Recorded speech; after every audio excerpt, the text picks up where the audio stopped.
महाडमध्ये राष्ट्रवादी काँग्रेसला मोठा धक्का बसला आहे।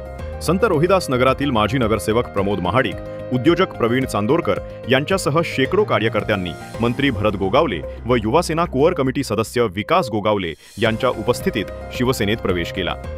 यावेळी 1,70,00,000 रुपयांच्या खर्चाने महाड नगर परिषद शाळा क्रमांक 5 समोरील मैदान विकास कामाचे भूमिपूजनही झाले। भरत शेठ गोगावले यांनी महाडचा विकास फक्त शिवसेनेनेच केला असा दावा करत महाडच्या सर्वांगीण विकासाची ग्वाही दिली। आगामी नगर परिषद निवडणुकीच्या पार्श्वभूमीवर झालेला हा पक्षप्रवेश शिवसेनेला बळकटी देणारा असून निवडणूक चुरशीची होणार यात शंका नाही।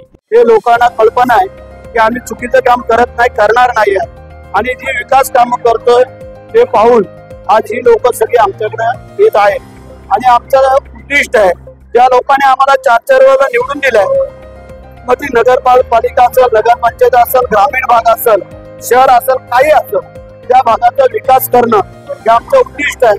आणि त्या विकासाकडे पाहून आज आमचे प्रमोद महाडिक त्यांचे सर्व सहकारी आज यांनी मोठा पक्षप्रवेश केलेला आहे। आम्हाला एक मोठी ताकद या शहरामध्ये आज प्रमोद महाडिक आणि त्यांच्या सहकार्यांच्या रूपातून मिळालेली आहे, म्हणून मी त्यांचं स्वागत करतो।